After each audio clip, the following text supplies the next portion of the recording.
Hello everyone, मैं हूं दिनेश और आज के इस सेशन में मैं आपको बताने जा रहा हूं जीएसटी का एक इम्पॉर्टेंट टॉपिक जिसका नेम है इंपोर्ट। इंपोर्ट जैसे कि आप इसके नेम से ही समझ सकते हैं कि जो भी मैं परचेज करूंगा वो कहाँ से परचेज करूंगा, इंडिया से बाहर से।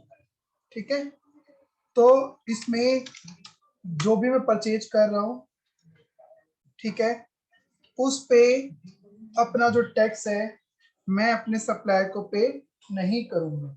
यानी कि जो जीएसटी है इस पे वो क्या होगा, नॉट अप्लाई, मतलब वो इस पर अप्लाई नहीं होगा। क्यों नहीं होगा? क्योंकि वो जो पर्सन है, वो जो कंपनी है जिससे मैंने परचेज किया है वो इंडिया से नहीं है, तो इंडिया से बाहर से है। तो सीधी सी बात है, वो जीएसटी में रजिस्टर्ड नहीं होगी। तो जीएसटी में वो रजिस्टर्ड होगी ही नहीं, तो मैं क्यों उसको जीएसटी पे करूं, है ना। लेकिन इसका मतलब ये बिल्कुल भी नहीं है कि हमें जीएसटी पे करना ही नहीं। हमें जीएसटी पे फिर भी करना है, लेकिन वो जीएसटी मैं उसको देने की बजाय वो जीएसटी में डायरेक्टली किसको पे करूंगा, गवर्नमेंट को। ओके, यानी परचेज पे तो मैं अप्लाई नहीं करूंगा, लेकिन उसके बाद मुझे अपनी लाइबिलिटी को करना पड़ेगा, यानी इंक्रीज ऑफ टैक्स में लाइबिलिटी इंक्रीज की जाएगी। क्यों? क्योंकि हम क्या कर रहे हैं यहाँ पे, इंपोर्ट। ओके, जब मेरी लाइबिलिटी इंक्रीज हो जाएगी तो उस लाइबिलिटी को हम क्या करेंगे, गवर्नमेंट को पे कर देंगे। कैसे पे करेंगे? Through GST. सर आपने मुझे मीटिंग से क्यों निकाल दिया? ठीक है, यानी कि जो 3B की रिटर्न्स है उसके जरिए हम उसको पे, मतलब गवर्नमेंट को पे कर देंगे। ठीक है, अभी जो भी आपको कोई क्वेश्चन है चैट बॉक्स में ही डालिए, क्योंकि ये सेशन रिकॉर्ड हो रहा है और इसीलिए आपकी वॉइस में नहीं चाहता इसमें कोई रिकॉर्ड हो। ठीक है, आपको कोई क्वेश्चन है तो फिलहाल अभी आप चैट बॉक्स में डाल सकते हैं। तो पेमेंट टू गवर्नमेंट हम करेंगे, यानी कि थ्रू रिटर्न के। और जब गवर्नमेंट को पे कर देंगे ना, तो उसके बाद आप सबको पता है, देखिए कि ये मेरी परचेज है, तो परचेज पे हमें गवर्नमेंट से आईटीसी मिलता है, यानी इनपुट टैक्स क्रेडिट, तो वो भी हमें गवर्नमेंट से लेना है। तो फिर हम गवर्नमेंट से क्या मांगेंगे, इंक्रीज कराएंगे, क्या, इनपुट टैक्स क्रेडिट, यानी जैसे गवर्नमेंट से हम आईटीसी का क्लेम लेंगे। ओके, तो ये हमारा पूरा प्रोसेस रहेगा। सबसे पहले परचेज, और ये कौन से वाउचर में होगा, सबको पता होगा, बताइए कौन सा वाउचर यूज करेंगे, परचेज वाउचर, है ना। और जो ये काम किया जाएगा लाइबिलिटी को इंक्रीज करने का, ये कौन से वाउचर से होगा, जर्नल वाउचर, क्योंकि ऐसे जितने भी एडजस्टमेंट होती है वो जर्नल वाउचर से होती है। और जब पेमेंट होगी फिर वो पेमेंट वाउचर से, और जब आईटीसी क्लेम करेंगे फिर से जर्नल वाउचर। समझे? तो इसी के अकॉर्डिंग अभी मैं आपको ये एक न्यू कंपनी के अंदर सब कुछ करके दिखाऊंगा। तो सबसे पहले तो हम इसमें जीएसटी की डिटेल फिल करेंगे। तो यहाँ पे मैंने अपनी कंपनी का जीएसटी नंबर टाइप किया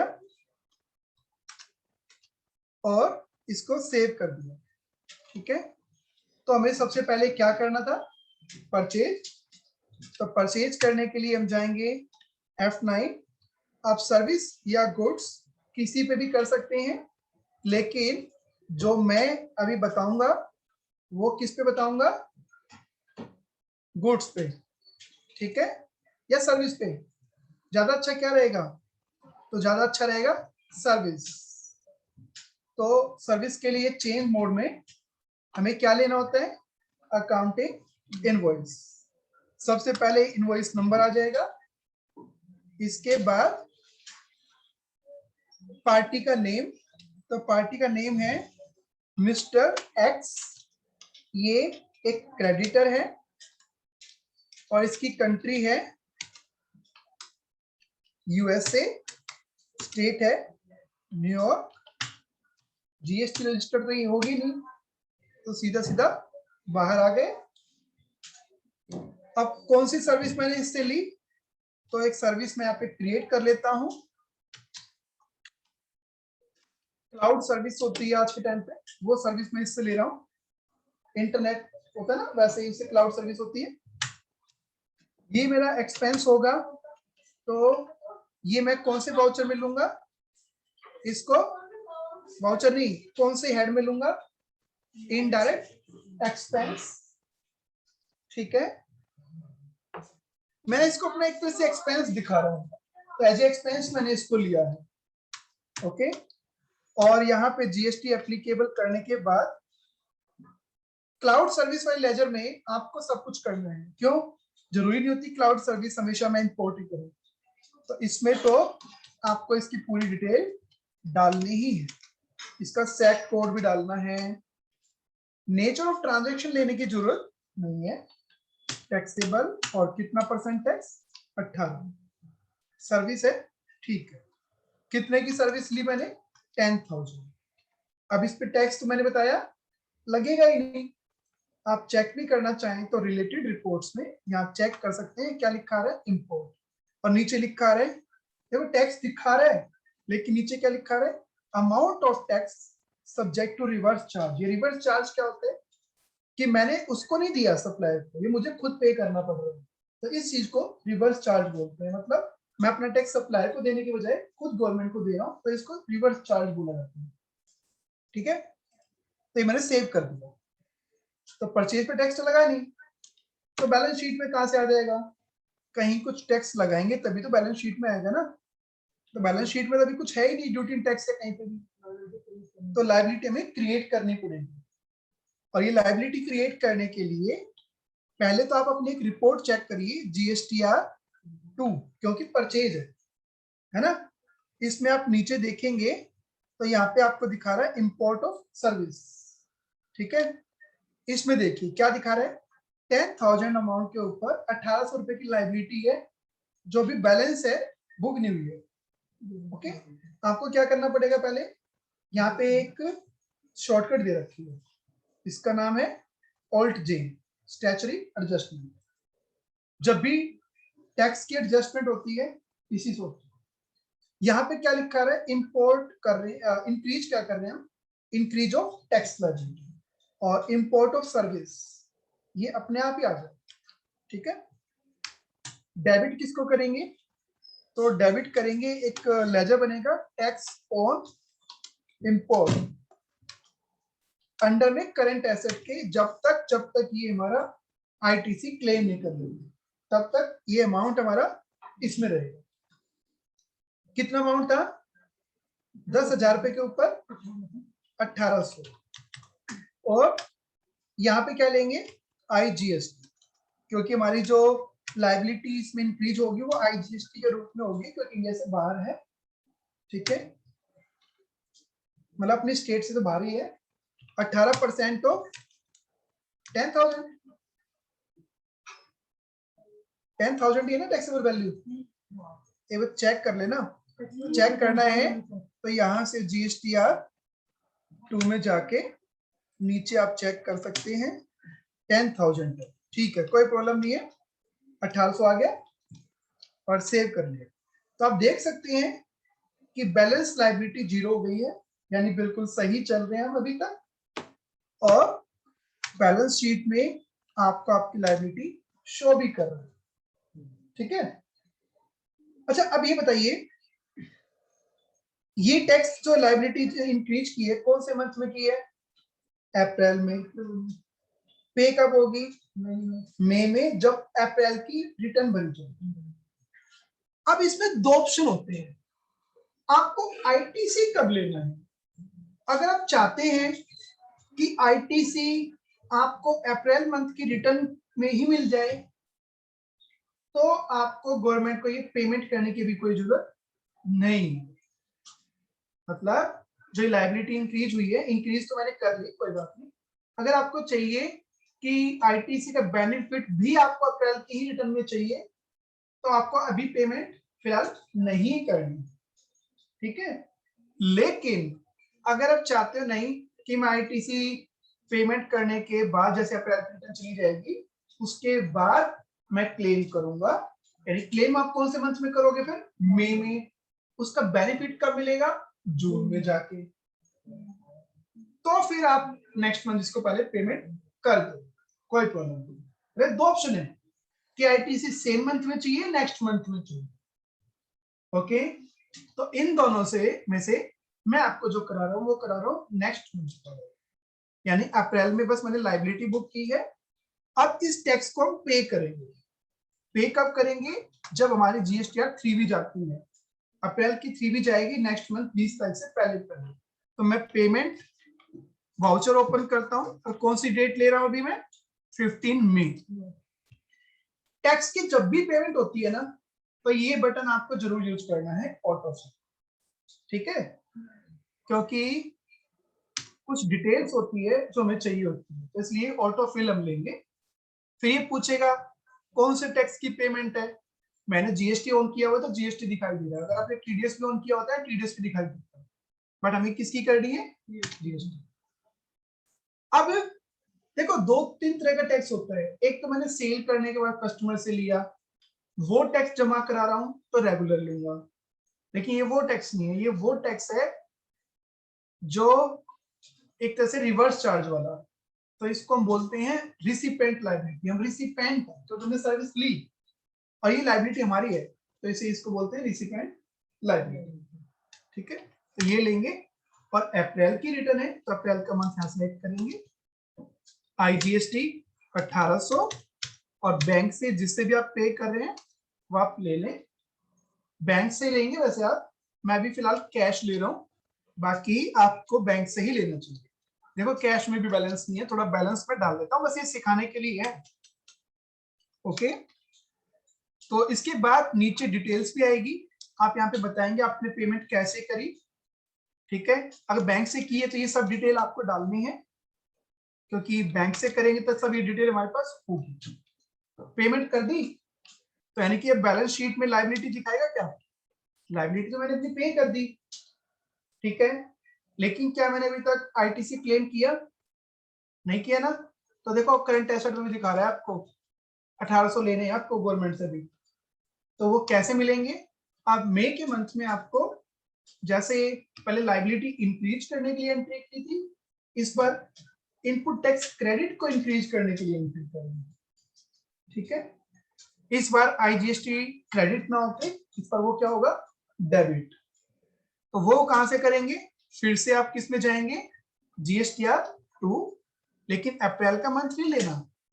कौन सा मंथ लेना है, मई का, क्योंकि मई में आपने पेमेंट करी है। अब यहाँ पे राइट साइड में फिर से इस पे जाएंगे, और इस बार क्या लेंगे, increase of input tax credit. क्यों, क्योंकि हमने इंपोर्ट की है क्या, सर्विस, ठीक है। और जो पहले हमने क्रेडिट किया था वो डेबिट होगा इस बार, यानी कि आईजीएसटी इस बार डेबिट होगा 18% ऑफ 10,000 के हिसाब से, यानी 1800 रुपए। और क्रेडिट क्या होगा, टैक्स ऑन इंपोर्ट। और नीचे जब यस करेंगे तो यहाँ पे डिटेल आएगी रिवर्स चार्ज डिटेल में, फिलहाल आप मेल लेंगे। ये मैंने कर दिया। अब आप पहले बैलेंस शीट देखें कि वो अमाउंट आपको डेबिट साइड में दिख रहा होगा। अगर हम नॉर्मल परचेज करते हैं तब भी बैलेंस कहाँ आता है, डेबिट साइड में। यानी ये अमाउंट जब आगे कोई लायबिलिटी होगी तो इससे क्या हो जाएगी, अपने आप ही एडजस्ट हो जाएगी, ठीक है। इतना ही नहीं, आपने लायबिलिटी कौन से मंथ में इंक्रीज की थी, अप्रैल में ना। तो अप्रैल की 3B अगर आप चेक करो तो 3B में ये 3.1 जो होता है ये लायबिलिटी होती है। तो इसमें 1800 लायबिलिटी दिख रही है ना, लेकिन कौन से पॉइंट पे दिख रही है, ये देखो फोर्थ पे, यानी लायबल टू रिवर्स चार्ज। यानी ये लाइबिलिटी हमारी कहां से आई थी, रिवर्स चार्ज से। फिर आपने आईटीसी कौन से मंथ में क्लेम किया था, मई में। तो मई की जब चेक करोगे तो आपको देखो 4th नंबर एलिजिबल आईटीसी में आपको 1800 दिखा रहा है, लेकिन कहां दिखा रहा है, इंपोर्ट ऑफ सर्विस के अंदर। समझ में आ गया। तो ये हमारा कौन सा प्रोसेस था, अगर हम नेक्स्ट मंथ में क्लेम लेते हैं तो। ठीक है, यहां तक क्लियर है। अब मैं आपको बताता हूं अगर हमें सेम मंथ में चाहिए होता तो क्या करते हैं। उसके लिए मुझे कुछ एंट्रीज को क्या करना पड़ेगा, डिलीट। एक तो जो क्लेम किया हमने लास्ट में, इसको डिलीट कर दे। एक जो आपने पेमेंट की थी उस टैक्स की, वो डिलीट कर दें। ओके, अब आपने इंक्रीज ऑफ टैक्स लायबिलिटी कर दिया ना। अब आप इसी महीने में ही, अप्रैल के मंथ में ही दूसरी एंट्री भी पास कर दें। कौन सी, जो आपने वो नेक्स्ट मंथ में नहीं की है अभी, वो increase of input tax credit, वो एंट्री आप अप्रैल के मंथ में ही कर दें। ठीक है, कैसे, जैसे पहले की थी कि आप 2 में जाएंगे, यहीं से फिर एडजस्टमेंट करेंगे। मतलब मैंने पेमेंट नहीं की, ध्यान रखना टैक्स की, क्योंकि आप सेम मंथ में देके सेम मंथ में ले रहे हो तो टैक्स की पेमेंट करने की जरूरत ही क्या है। ठीक है ना। तो यहाँ पे हम क्या करें भाई, ये आ गया एंट्री, मैंने आपको अभी बताई दी कैसे होगी। 1800 और सेव कर। ठीक है, इससे ना बैलेंस शीट में आपको टैक्स नहीं दिखेगा। आप कहोगे टैक्स क्यों नहीं दिख रहा, क्योंकि एक बार लायबिलिटी दिखाई कि देना है तो प्लस, फिर लेना है तो माइनस, माइनस प्लस हो गया, क्या हो गया वो, 0। ठीक है, लेकिन जब आप अप्रैल की 3B की रिटर्न जाएगी ना, उसमें ये दोनों डिटेल आनी चाहिए। यहाँ देखो 1800 लायबिलिटी में भी दिख रहा है और 1800 आईटीसी में भी दिख रहा है। जब 3B की रिटर्न भरोगे, लायबिलिटी दिखाओगे 1800 और नीचे आईटीसी दिखाओगे 1800, तो वो कितना पे करोगे, 0 ना। तो यानी कि आपका ये सेम मंथ में आप इस तरह से इसको कर सकते हैं। ठीक है, कुछ लोग एक दूसरा तरीका भी यूज करते हैं ये करने का। वो क्या करते हैं ना, कि जो ये दो दो एंट्री पास किए ना, एक बार लायबिलिटी इंक्रीज की फिर एक बार लायबिलिटी डिक्रीज की, इसकी जगह वो ना एक ही एंट्री में दोनों काम कर देते हैं। वो क्या है, मैं आपको दिखाता हूं, पर मेरे अकॉर्डिंग वो बेटर नहीं है।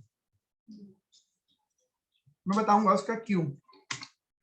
अब आप क्या करें, यहां से जब ये ऑप्शन आया था, जब हमने लायबिलिटी इंक्रीज की थी, तो ये आ रहा था इंक्रीज ऑफ टैक्स लायबिलिटी। आपको दोनों काम करने हैं ना, तो आप इसमें ये ले, increase of tax liability and input tax credit, यानी एक ही में दोनों काम। यहाँ पे देखो लायबिलिटी इंक्रीज भी और इनपुट टैक्स क्रेडिट भी। आप मुझे ये बताइए, जब लायबिलिटी इंक्रीज की थी तो आईजीएसटी क्या हुआ था, क्रेडिट, और जब क्लेम किया तब क्या हुआ था, डेबिट। यानी आईजीएसटी एक बार डेबिट एक बार क्रेडिट। तो आप क्या करें, डेबिट में ले आईजीएसटी 18% ऑफ 10,000, कितना हुआ 1800 रुपए, और क्रेडिट में भी ले आईजीएसटी, यानी कि आपने एक बार आईजीएसटी डेबिट किया और एक बार आईजीएसटी क्रेडिट किया। एक बार यानी कि क्रेडिट मतलब इंक्रीज ऑफ टैक्स लायबिलिटी और डेबिट मतलब increase of input tax credit. तो एक ही में दोनों काम हो गए। अब आपको वो लेजर बनाने की जरूरत नहीं है, वो जो टैक्स फॉर्म इंपोर्ट बनाया था। तो इसी से आपके दोनों काम हो गए, समझे। तो ये 3 तरीके हैं। पहला जिसमें नेक्स्ट मंथ में करना है, दूसरा बस वही नेक्स्ट मंथ की जो एंट्री थी वो आपको उसी महीने में करनी है और पेमेंट करने की जरूरत भी नहीं है, और तीसरा वाउचर भी एक ही, जिसमें एक ही वाउचर में दोनों काम आप कर सकते हैं। लेकिन जो तीसरा मैंने भी किया है सेम वाउचर में, उस पे बस एक चीज देखनी है कि यहाँ पे आईटीसी तो दिखा रहा है लेकिन इनकी टैक्सेबल वैल्यू नहीं आ रही। ठीक है, अब गवर्नमेंट को ये भी तो बताना पड़ेगा ना कि टैक्सेबल वैल्यू कितनी थी, कितने पे 1800 आ रहा था। तो ये जो एक ही वाउचर में दोनों किए ना, उसमें ये चीज नहीं हो पाएगी। इससे पहले जो हमने किया बेशक सेम मंथ में किया, लेकिन एंट्री अलग अलग करनी, तो उसमें आपको टैक्सेबल अमाउंट भी दिखेगा। ठीक है, तो ये था हमारा कौन सा टॉपिक, इंपोर्ट। अगर आपका कोई क्वेश्चन है तो आप चैट बॉक्स में टाइप कर सकते हैं, हम आपको जरूर आंसर करेंगे। बाकी फिर भी आपको डिस्क्रिप्शन में मैंने अपना व्हाट्सएप नंबर दे रखा है, आप उस पर भी मैसेज कर सकते हैं। Thank you.